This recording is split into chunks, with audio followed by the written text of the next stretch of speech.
become nothing and you turn into everything. It's a quote from Rumi. And I can't stop thinking about this paradox of experiencing everything in life by first becoming nothing. Imagine if you could experience a constant sense of bliss by letting go your identity. When you see this shocking truth that the self you think is real doesn't exist, one simple realization away from all of your perceived problems. No longer needing a medicine when we are sick or a method to feel better. Not looking for a solution for it. That implies you show lack of understanding. So let's understand together how letting go of ourselves might be the only thing to find everything we've been looking for. Have you ever felt that no matter what you do, lasting happiness, so not the happiness you feel for a minute or an hour. Have you ever felt that no matter what you do, happiness always seems out of reach? And I don't even like the word happiness. So whatever it is that you think you look for, do you feel that it is always just out of reach? That you chase success, relationships, experiences, but that deep sense of contentment always remains, is always difficult to catch and hold on to. What if I told you that the solution lies in the opposite than what you've been taught to? Have you ever considered that the self, person you call whatever your name is, isn't real? The person I call Jordan? A big disclaimer, when I hear these things, I immediately zone out because they sound way too spiritual, and that's not where I'm going with this, for as I'm highly practical. By the way, I'm Jordan, 23 years old, did over $4 million in revenue, hired over 50 people, and I started making videos in 2012. Could it be that this Jordan that I cling on to is merely an illusion created by the mind? And if that's the case, could letting go of this illusion be the key to gain everything in life? I mean, since the day people started talking to us, we've been fed illusion, right? We perceive them as reality because they seem normal. After all, everyone is looking for achievement, trophies, wealth, family, happiness, and so on. So we spend our lives creating different identities because it has been normalized. Everyone does it, and even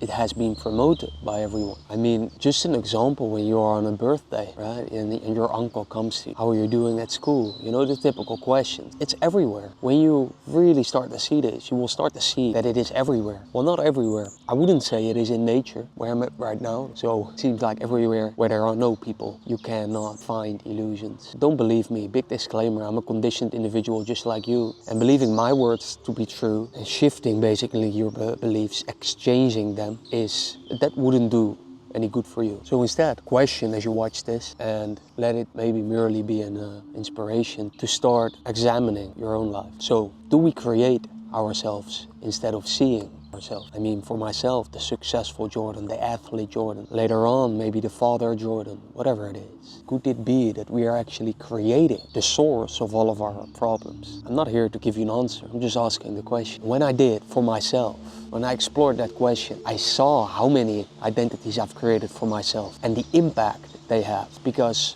I mean, I didn't create hundreds of identities, but it was more so the impact that they have. One of them was the successful CEO, the identity that I was the successful founder that had a big team of employees, or should have a big team of employees. I mean, that caused a lot of trouble and a lot of mistakes that I've made. I also created the concept of this masculine boyfriend that cannot make one mistake that goes against the concept of masculinity. For if he does, his girlfriend will start to lose attraction. I mean, I can continue with all of these examples, but it will serve you better if you observe this for yourself about your own life. Now, why are these identities bad? They aren't. It's more so about the consequence of having them, believing in them, almost not seeing them as well. The consequence is that now everything happens to me, to that identity, and I will feel it, or I will feel anything for that sake, because, I mean, there's a lot of things happening in the world, but you don't feel most of them. You don't have an emotion about most of them because you aren't aware. You don't think they happen to you. I mean, right now when I look here, there's a lot of trees. If there's a leaf falling from the tree, then, well, I don't even see it. But if I see it, I don't feel this happening to me. But when there is a fire breaking out in my office, right, or something big falling on my office, and now I have to pay a lot of money, repair it, whatever it is, now I feel that, because I do feel this happening to me. And in this case, maybe the identity of the successful founder, entrepreneur, CEO. So if there is a fire breaking out in my warehouse, now that is a mistake of the successful Jordan, you see? CEO Jordan. There's a breakup, mistake of masculine Jordan. If I get injured, then it's a mistake of athlete Jordan. If I'm in the hospital with health problems, then it's a mistake of biohacking Jordan. Didn't get enough sleep. Do you see all of this? Take everything personal because we're so invested in all of our identities. And because we do, we feel everything. The good and the bad, the pride of money and the stress that maybe comes with it. Breakups, the trophies, the birthdays, the funerals. And often there are negative emotions and we start to look for solutions because we don't like the negative feeling. The stress of the CEO, the struggle of the father and so on. But what I'm saying is this: why look for solutions with an expiration date when the creation of our identities is the root of the problem, and therefore lies in that the solution? That as long as I see myself as all of these things, as successful Jordan, that I can only find temporary calm in this continuous storm. What about seeing the freedom in front of you, the freedom to let go of these identities? Because that is possible, and that when you do, you no longer have to give them water. See what I mean? So we no longer have to go to the plant store to buy plant food for entrepreneur Jordan, masculine Jordan, husband Jordan, father Jordan. Instead, we just throw away the plants, for we finally see they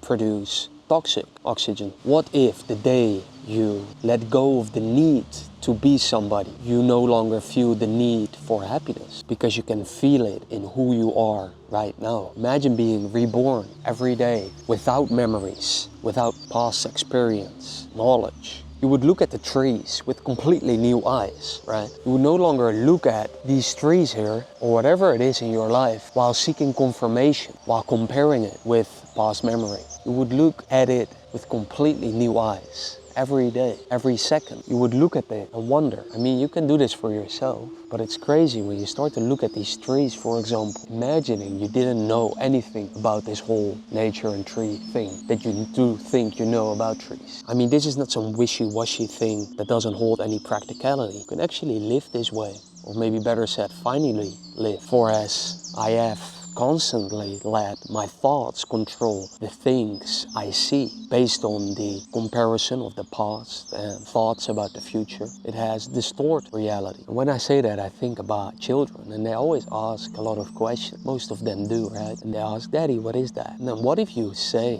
as daddy, "I don't know." And they point towards a tree. You don't know. How beautiful is that? What if the truth is that who you are today is enough, but that you don't know your true self yet? And what if trying to make yourself into someone will only take you further away from that realization? Could it be that you finally find the things you've been looking for the day you stop searching? For as long as you continue to search, you will never find it in today and right now, and you will always believe you will find it tomorrow or next week or next year. Could it be that you are not blissful because you wait for positive things to happen to you rather than surrendering to it all? If you give up yourself without seeing that as a sacrifice, which is almost implied by the word giving up, but if you can give up yourself, could it be that there is no one left to experience pain and suffering and happiness? And that you wake up every day and experience the world with new eyes? That when you stop buying new plants, that when you stop watering your current plants, you finally start to walk into the real forest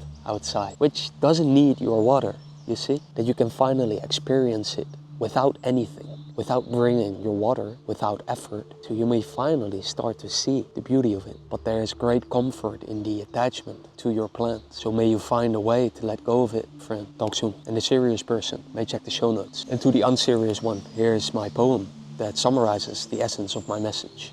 Have you chased shadows, often shy, not catching them regardless of how hard you try? Seeking happiness that seems to fly. Why not let go of these shadows, I say, to see the sun of a brand new day? Imagine a world where you are truly free. No more rain, just always sun you will see. Can you release the need to be someone and embrace the freedom that's already won? For in letting go we may just find the peace and joy we've left behind.